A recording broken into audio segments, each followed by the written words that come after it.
Om Namo Bhagavate Vasudevaya. Om Namo Bhagavate Vasudevaya. Om Namo Bhagavate Vasudevaya. Om Ajnanatimirandasya Jnananjanashalakaya Chakshurunmilitam Yena Tasmai Shri Guruve Namaha.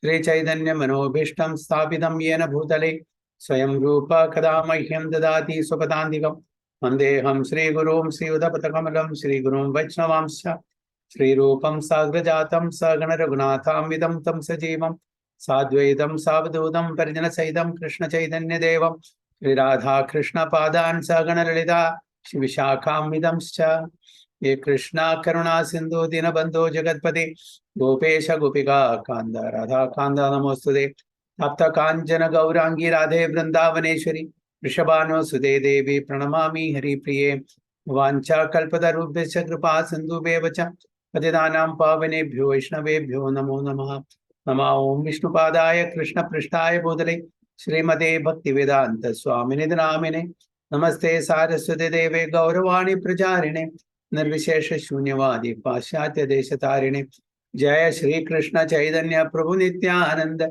Shri Advaita Gadadhara Srivasadi Gaura Bhakta Vrinda Hare Krishna Krishna Krishna Hare Hare Hare Rama Rama Rama Hare Hare Guruve Gaurachandraya Radhikaya Tadale Krishnaya Krishna Bhaktaya Tad Bhaktaya Namo Namaha Hare Krishna. So welcome all the devotees for today's Bhagavad Gita class. We are reading from Bhagavad Gita as it is, chapter 15, text 8.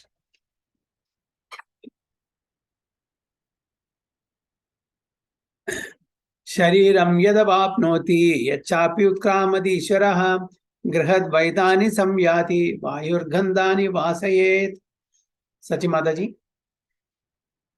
Hare Krishna Prabhu. Hare Krishna. Shariram yat avapnoti yakchapyut kramat ishvaraha grihitvaitani samyati vayurgandhani vashayat. Hari Bol. Ramya Mataji, can you please read the translation? Hare Krishna Prabhuji. Krishna. The living entity in the material world carries his different conceptions of life from one body to another, as the air carries aromas. Thus, he takes one kind of body and again quits it to take another. Hari Bol. So, Hari Bol. the living entity in the material world carries his different conceptions of life.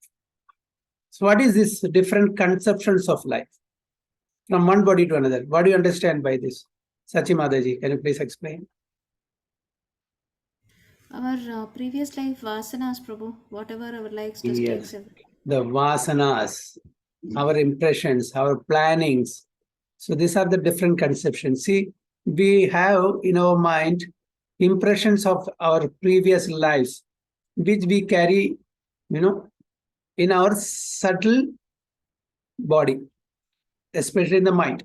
So I wanted to become a millionaire. I wanted to become a rich person. I wanted to become a handsome person or beautiful person, whatever it is. So all these desires, unfulfilled desires, are there. So when conducive atmosphere comes, that gets fulfilled. When you get the credit, when you get the yogyada to get that fulfilled, that will materialize. So all these different conceptions, different vasanas, different samskaras, different desires, these are all there in our subtle body. So how this is being carried from one body to another? Very beautifully example is given as the air carries aromas. Can anyone see air is carrying the aromas, fragrance? Can we see that?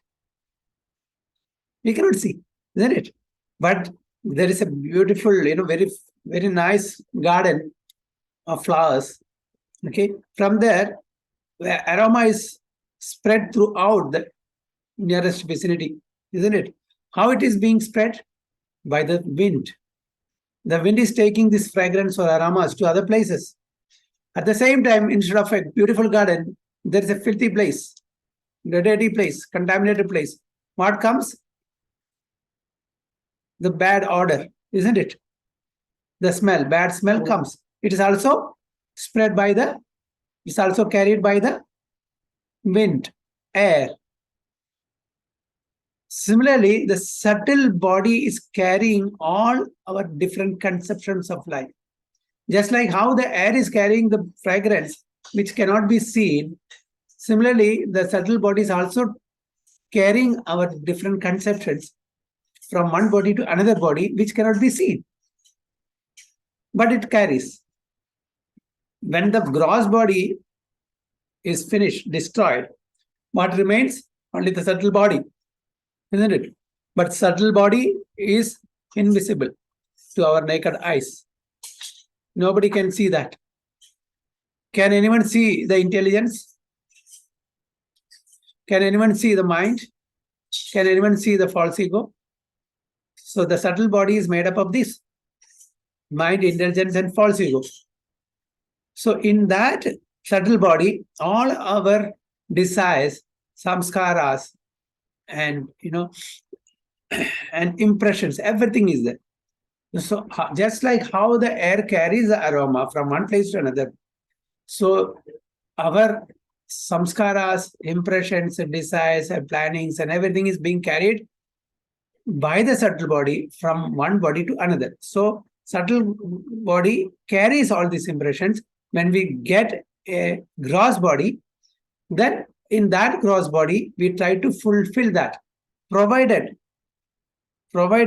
we have that yogyata, the qualification to get fulfilled in that. If you have that much sugardi to fulfill that desires, it will get fulfilled in that particular life. Or maybe it may get fulfilled after 2 lives or 5 lives or 10 lives or 50 lives, we don't know. Just like when we sow a seed, we don't get the fruit immediately.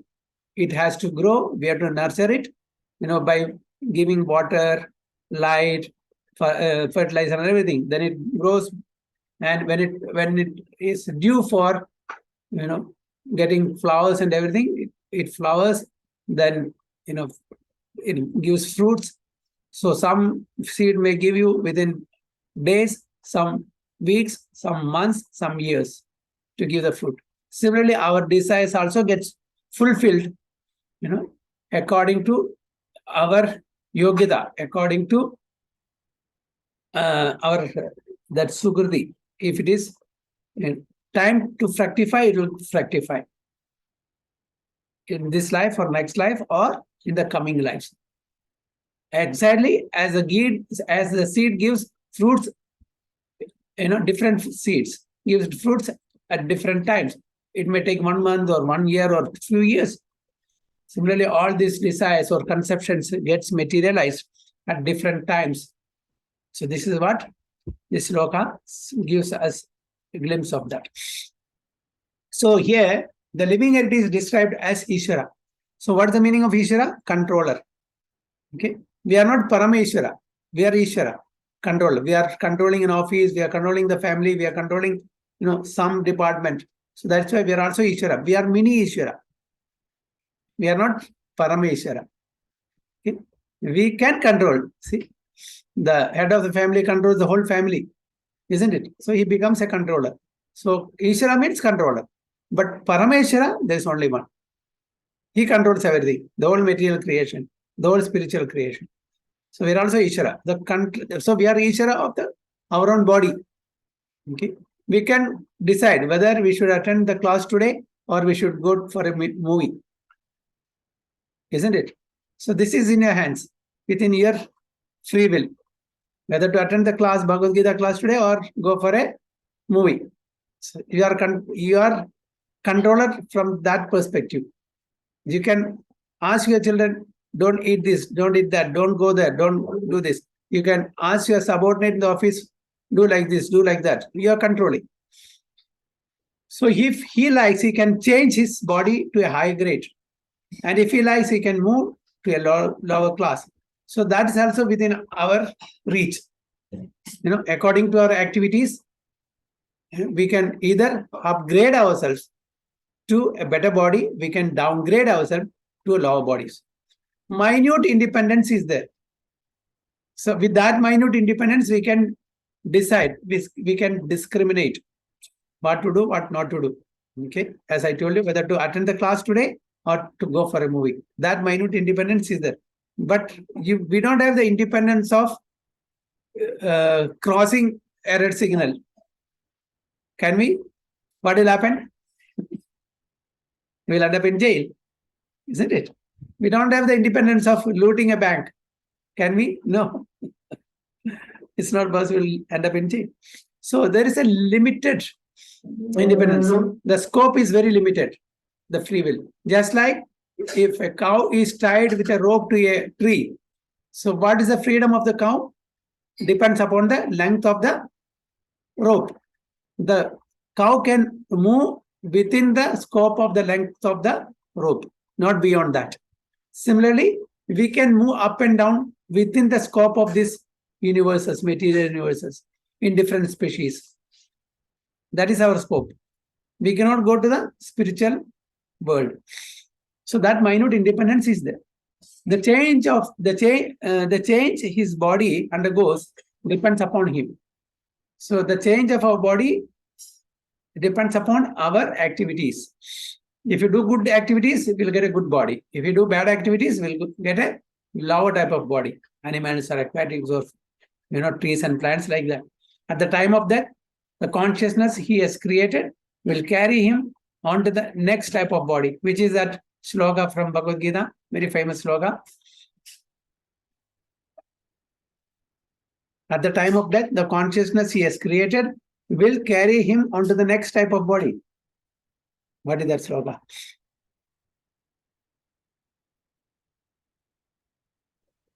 Hare Krishna Prabhuji, is it Dehi no sunyata Dehi? No. At the time of death. Okay, Prabhuji, thank you. Hare Krishna. 8th chapter, Nanikara. Very famous sloka. Mayuri Mataji, you don't remember? No, Prabhuji. You all know it. Yam yam vapi smaran bhavam yasyatante kalaivaram tam tam evaiti kaunteya tada sadbhava bhavidaha. Okay. Yam yam vapi smaran bhavam. Whatever state of mind we have at the time of quitting the body, that state you will attain, oh Arjuna, Lord Krishna says. Okay. So at the time of death, the consciousness he has created will carry him onto the next type of body. So my consciousness at the time of leaving the body, just like what is the example in our scriptures? To Bharat Maharaj. Bharat Maharaj, Haribol, yes, Bharat Maharaj. What was his consciousness when he left the body as a king of Bharata? He was worried about the deer that he was taking care of. Yes, he was worried about the deer. What will happen to the deer? Okay, whether the deer will be eaten by wild animals. He has not come back from the forest. He was worried. It was time. It was, at night. It has become night and it has gone to the forest and it is not returning. So what happened? Has the wild animals, eaten him, killed and eaten?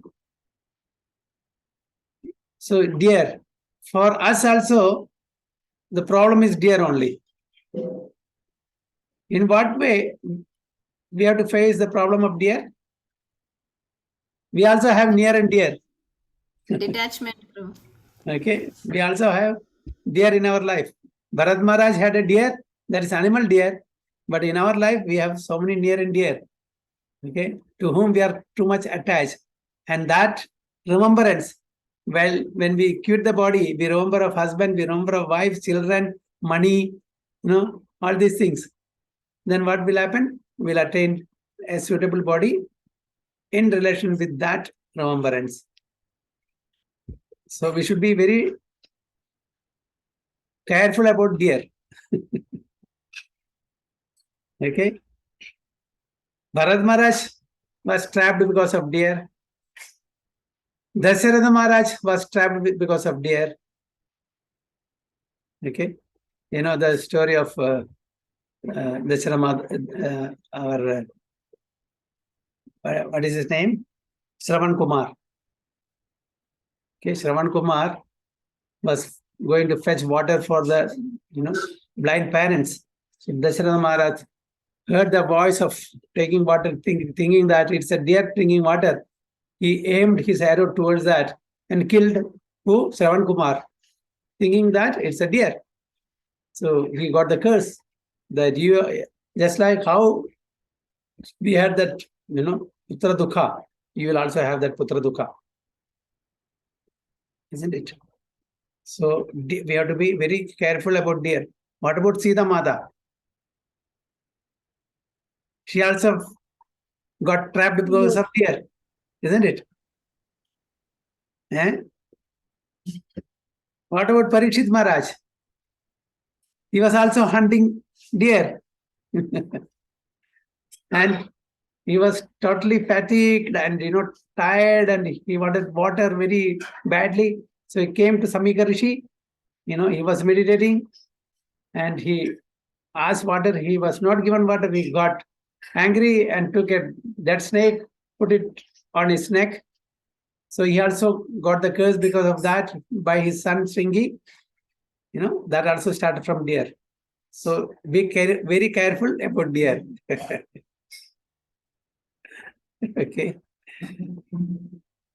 So if he has made his consciousness like that of a cat or dog, he is sure to change to a cat's or dog's body.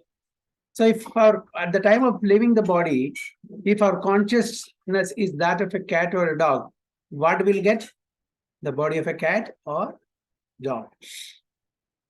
And if he has fixed his consciousness on godly qualities, he will change into the form of demigod. Okay? If our consciousness is like godly qualities, will attain a body of a demigod. And if he's in Krishna consciousness, he'll be transferred to Krishna Loka in the spiritual world and will associate with Krishna. So if you develop consciousness of Krishna, that is Krishna consciousness, then we'll get elevated or transferred to Krishna Loka, from where we will never come back again for perpetual suffering to this material world. It is a false claim that after the annihilation of the body, everything is finished.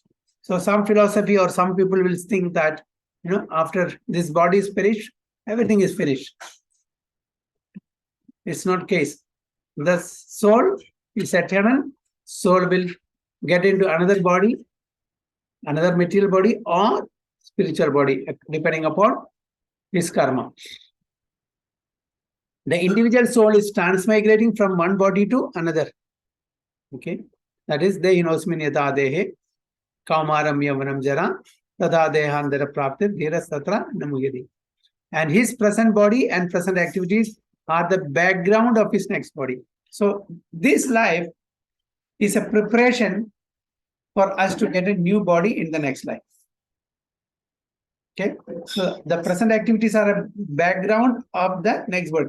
So we'll get a body according to our activities in the present life. Of course, in the previous life, karma is also counted, but specifically what is happening now in this life, that determines our next body. One gets a different body according to karma, according to our activities. The material nature will decide or design a body for us. 84 lakhs of species are there. 84 lakhs designs are there. If you go to a textile shop, a sari shop, thousands and thousands of varieties will be there, isn't it? But that is nothing in front of the 84 lakhs designs. The Lord has given us 84 lakhs designs. In that designs also, there are millions and billions of varieties, depending upon the consciousness level of the living entities. So in any one of the 84 lakh species will be given to us, awarded to us. So it is stated here that the subtle body, which carries the conception of the next body, develops another body in the next life. So this conception will help us to develop a suitable body in the next life. This process of transmigrating from one body to another and struggling while in the body is called karshadi, or struggle for existence. Where do you find this word karshadi? In which sloga?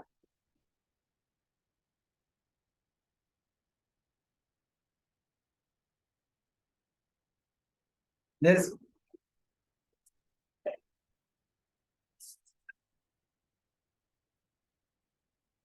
Prabhuji, we have to ask only Google. Our mind is not active today. Anyone remembers?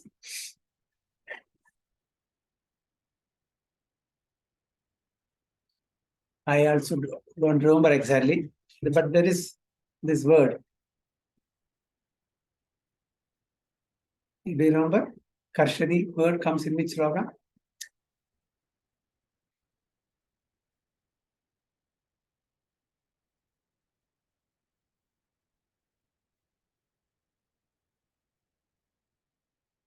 Okay, that we'll see. Prabhuji, I asked Google's help. Yeah. Manastani prakriti stani karshati. Prakriti Sthani Karshadi. Hard struggle. 15.7, Prabhu. 15 Shastri Indriyani Pragristani Karsh. Yeah, 15.7, Prabhu. No, just we have finished here only. Yeah. Mama Vamso Jiva Loke Jiva Bodha Sanatana Manas Sashtani Indriyani Prakriti Sthani Karshadi. Manas Sashtani, that means, this, the Indriyas, the, what you call, the senses. Okay, 6 Shashtani. Okay, 6 senses, including the mind, struggling in this material existence. God is telling, my fragmental parts, all these living entities are eternal, but they are struggling in this material world because of the 6 senses, which includes the mind. Very bold.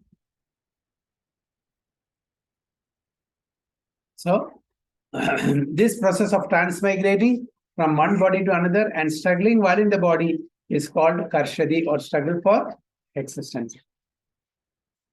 Okay. So, any comments or questions?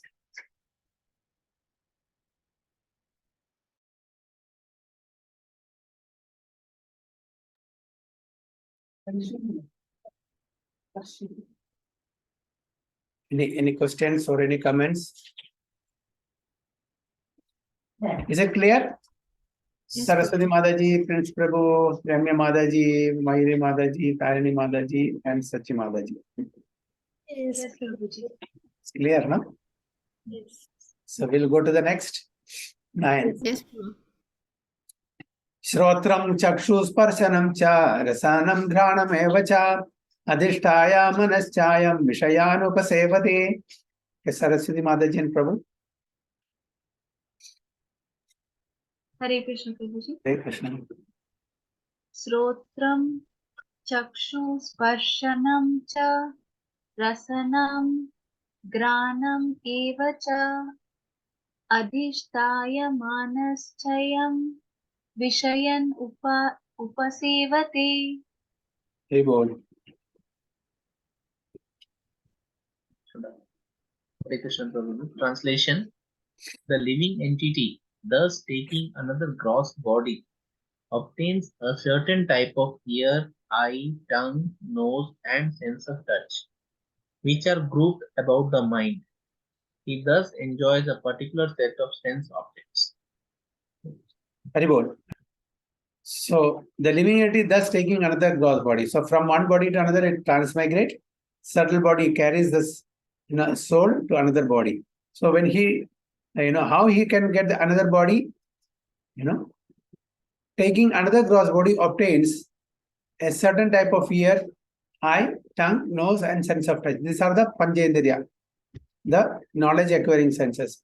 So if that living entity gets a dog's body, a suitable senses for a dog's body will be given to that dog's body. If that living entity gets another human body, what we have now, that type of ear, eye, tongue, nose, and sense of touch we will get. And which are grouped about the mind. So what does it mean? Who can explain that? Which are grouped about the mind. All these Jnana Indriyas are grouped about the mind. Hare Krishna Prabhuji. I think the mind only give the desires for all the sense organs to act. Mind only gives. The desires, Prabhu. Like we always keep on thinking, and through that desires, all these sense organs work. Yeah. Not sure. I'm just trying.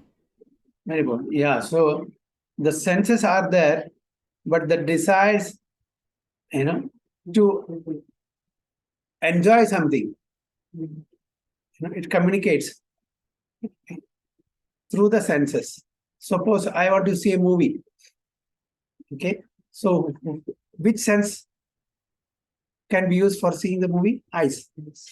So from the mind, the desires is sent to the eyes, and the eyes can see or enjoy the movie. The ears want to enjoy the music. Okay, the desires of the mind is communicated and enjoyed through the ears.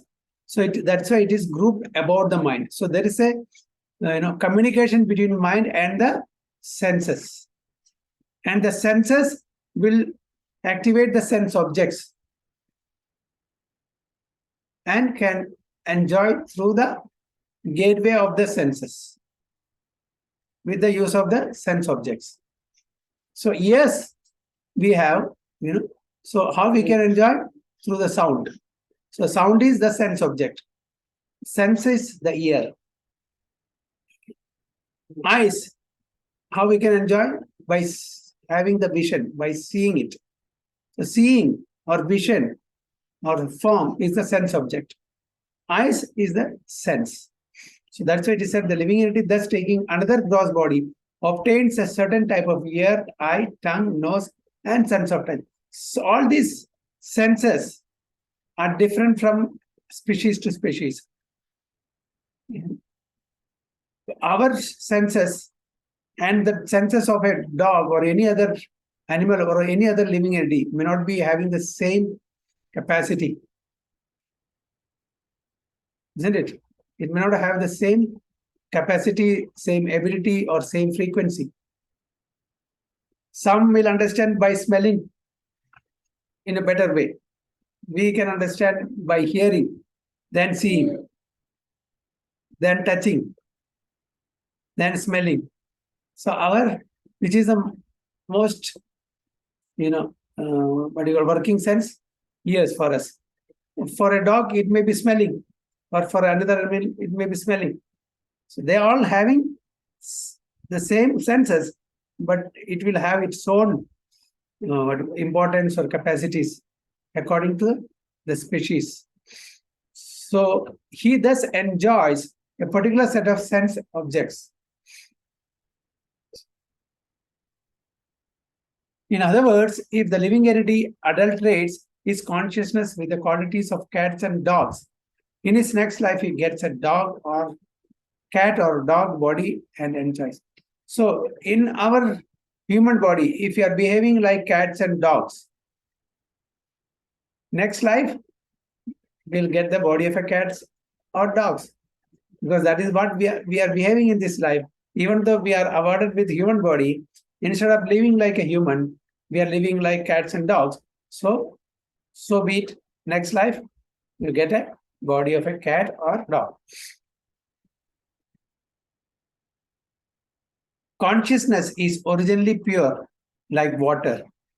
But if we mix water with a certain color, it changes. Okay. Consciousness is originally pure. But if we mix water with certain color, it changes.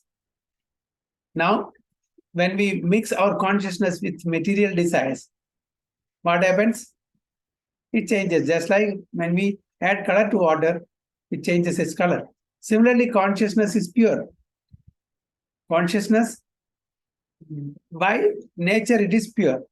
That's why it is given, like water pure. For the spirit soul is pure. But consciousness is changed according to the association of the material qualities. Which are the material qualities? Sattva, Rajas, and Tamoguna. Real consciousness is Krishna consciousness. Therefore, one is situated in Krishna consciousness, he is in pure life. But if his consciousness is adulterated by some type of material mentality, in the next life, he gets a corresponding body. It does not necessarily get a human body again. There's no guarantee that we'll get a human body if we don't live like a human in the human body. If you live a life of dog or cat or rat or whatever it is, then we'll get that body. You can get the body of a cat, dog, hog, demigod, or one of many other forms. For there are 8.4 million species.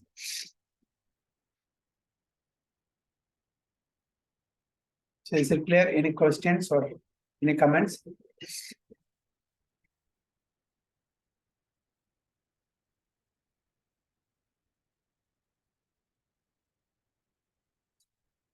Everybody silent. What happened? Everything is clear? Yes, Prabhuji. Yes, Prabhuji. Shall we go to 10? Next 10? Maybe all of us are contemplating, Prabhuji. Contemplating. Okay, good.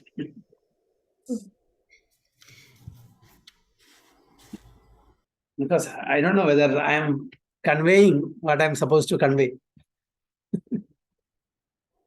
Definitely yes, Prabhuji.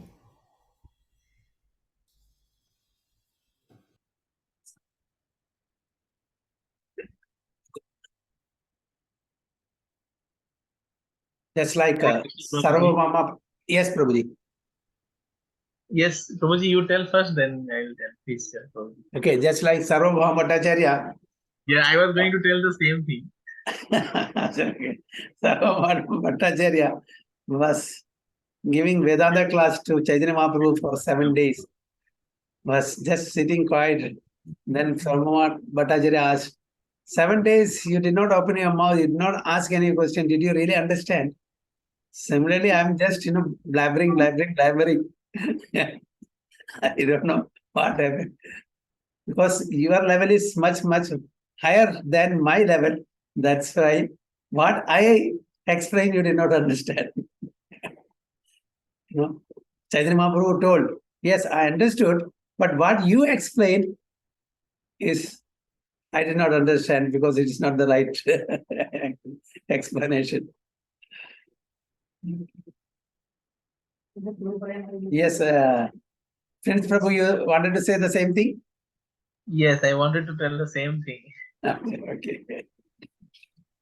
Very good. Anyway, we'll move to the next sloka, 10. Utkran mandam sidam vapi bhujanam va gunanvidam mimudhananu pashyandi jnana chakshusha. Okay, Tarani Mataji. Hare Krishna, Prabhuji. Hare Krishna. Utkramantam sthitam vapi punjanam va gunanvitam vimudhananu pashyanti jnana chakshusha. Thank you, Prabhuji. Hare Krishna. Translation, Mayuri Mataji, are you there? Parak Prabhu is also there. Very good. Hare Krishna Prabhuji. Hare Krishna. In Hindi Prabhuji? Yeah, Amazing. translation. Hindi chalega. मूर्ख ना तो समझ पाते हैं कि जीव किस प्रकार अपना शरीर त्याग सकता है, ना ही वे ये समझ पाते हैं कि प्रकृति के गुणों के अधीन वे किस तरह के शरीर का भोग करता है, लेकिन जिसकी आंखें ज्ञान में प्रशिक्षित होती हैं, वह यह सब देख सकता है. Very good. So the foolish cannot understand how a living entity can quit this body, nor can they understand what sort of body he enjoys under the spell of the modes of nature. But one whose eyes are trained in knowledge can see all this. So Krishna is telling, foolish people will not be able to understand all this philosophy, this tattva, this siddhanta. No, how one is quitting the body and how that person is getting another body, how he is enjoying or suffering under the spells of modes of nature. Okay, who can understand this? Only whose eyes are trained in knowledge. Only a tattvajnani, a person who is trained in knowledge, can see this or can understand this. If you ask any person, okay, who doesn't know is Bhagavad Gita. And if you ask any simple question, they will not be able to answer. Before coming to this Krishna consciousness, we were like that. What is soul? We don't know. Who is God? We don't know. What about the senses? We don't know. Now, if you ask anyone who has not read Bhagavad Gita, ask them the senses, they will not be able to say all the senses at least. They will be thinking, which are the senses? Because this knowledge, only Bhagavad Gita, Bhagavatam, such Vedic, not even other scriptures will give this in-depth knowledge. The knowledge that we get from our Sanatana Dharma, the scriptures, nowhere you will get. That's for sure. Isn't it? So that's why Krishna is telling, only foolish will not be able to understand all these things. Only a person who has knowledge can understand this. So the word Jnana Chakshu is very significant. No? The eyes trained in knowledge, Jnana Chakshu. We have Mamsa Chakshu. What is Mamsa Chakshu?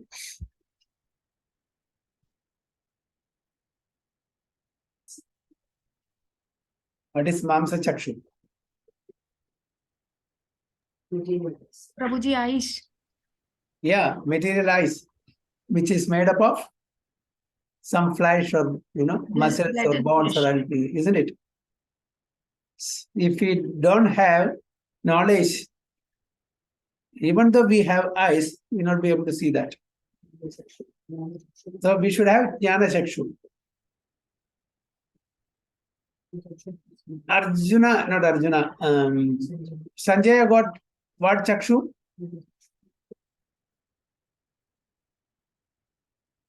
Divya Chakshu. Divya Chakshu.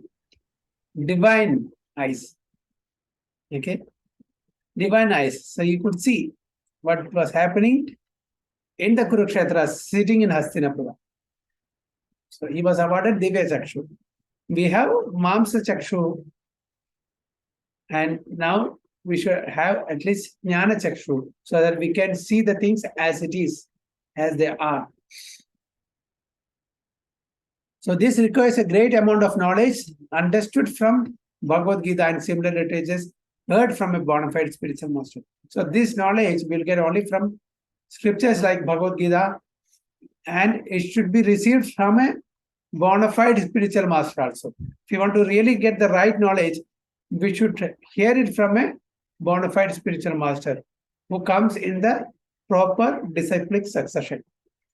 One who is trained to perceive all these things is fortunate. So at least we're all in that category, fortunate. Why?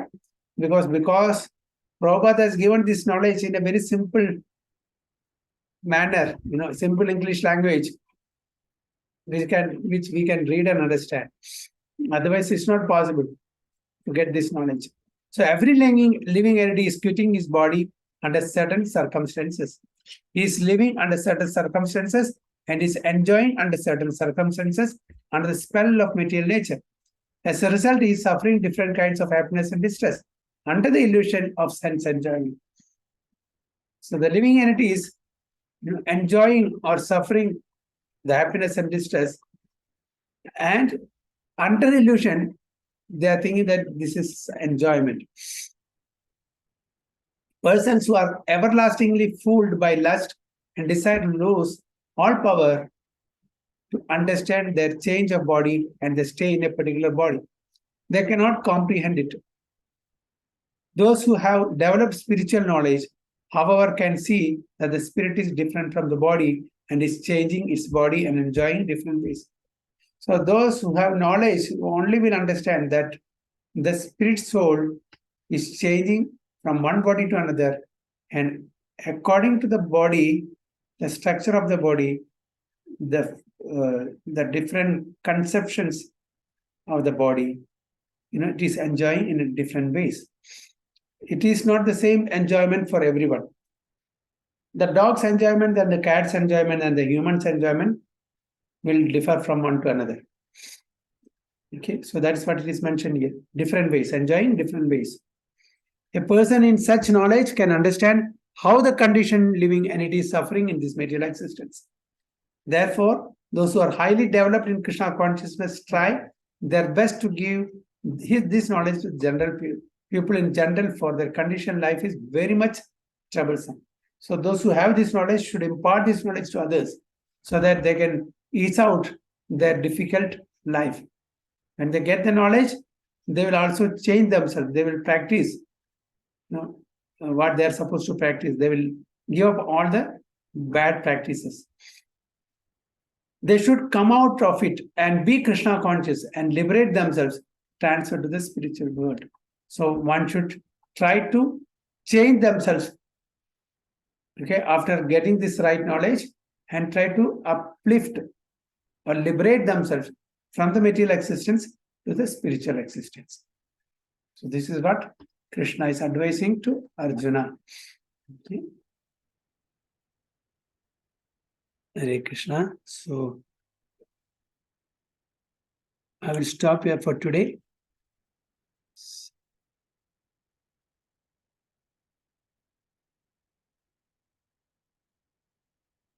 So any questions or any comments? Next is 11.